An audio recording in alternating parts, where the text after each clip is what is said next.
Hallo, mein Name ist Jürgen Fischer und ich liebe es, jungen Christen die Bibel zu erklären.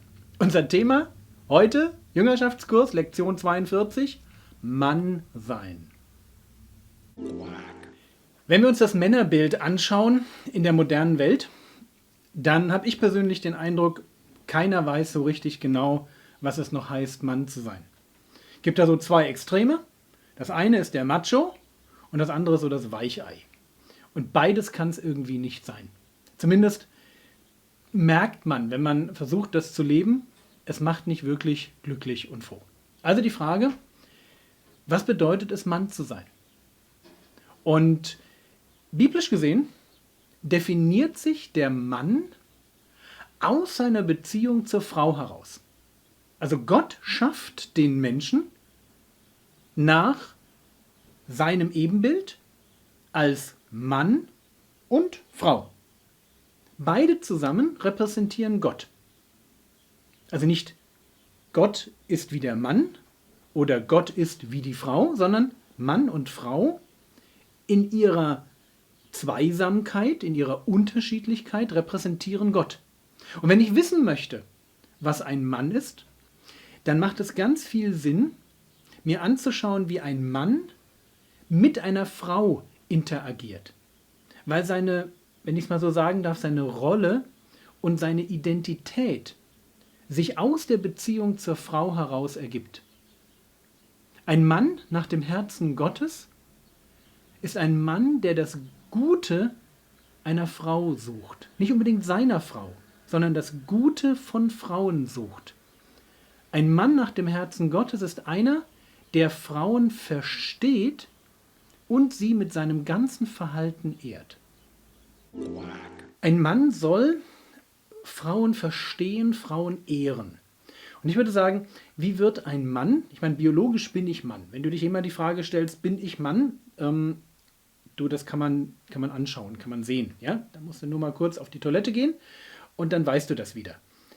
Aber wenn es jetzt nicht nur darum geht, biologisch Mann zu sein, sondern so ein echter Kerl zu sein, so wie Gott ihn sich gedacht hat, dann ist es wichtig, dass wir verstehen, wir werden das, wenn wir 3 Bereiche ganz arg entwickeln. 3 Bereiche in unserem Umgang mit Frauen. Punkt 1. Du möchtest echter Mann werden? Dann lerne es zu lieben. Lerne es zu lieben. Epheser Kapitel 5, Vers 25. Da steht etwas davon, dass ein Ehemann seine Frau lieben soll, wie Christus die Gemeinde geliebt hat. Und das, was für den Ehemann gilt, das ist unser Prototyp, das Verhältnis Mann-Frau in der Ehe.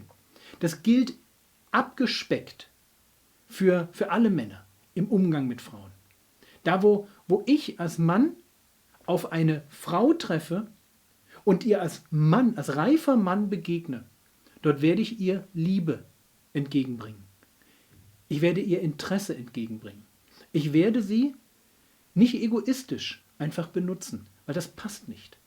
Also, du möchtest Mann werden. Erstens, lerne lieben.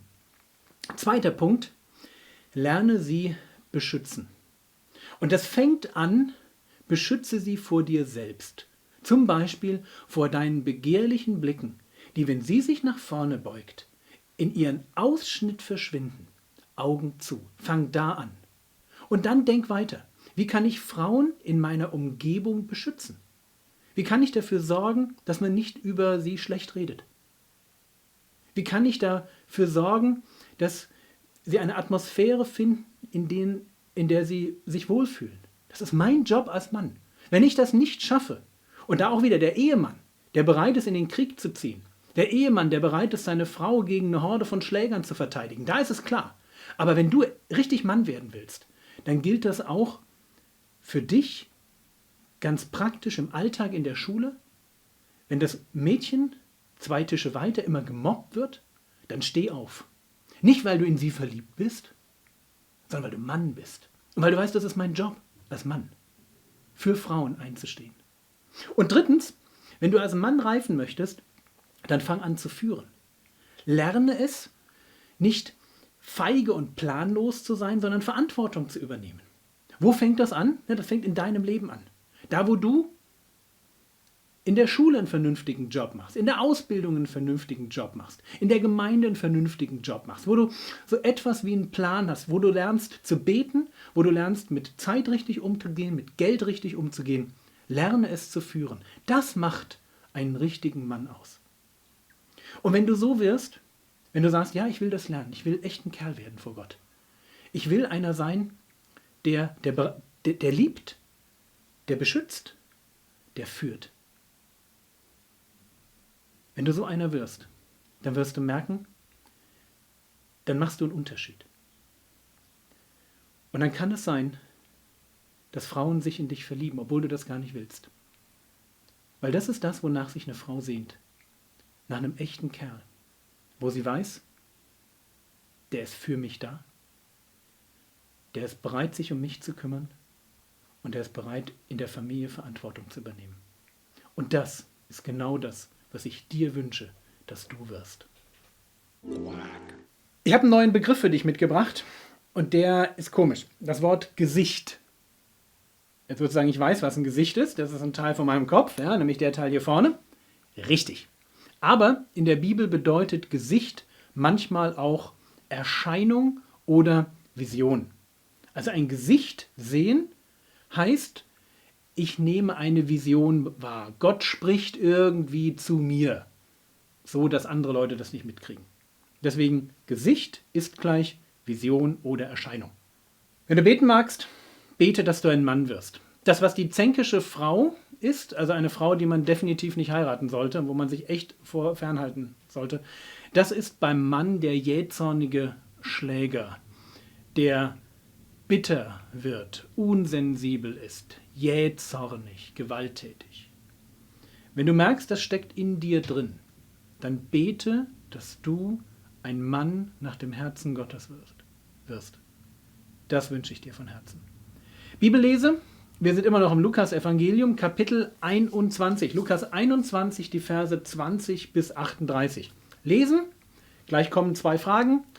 Die Fragen beantworten, bei Frogwords nachschauen, ob du die richtigen Antworten gefunden hast. Das war's für heute. Freue mich, dich wiederzusehen. Gott segne dich. Tschüss.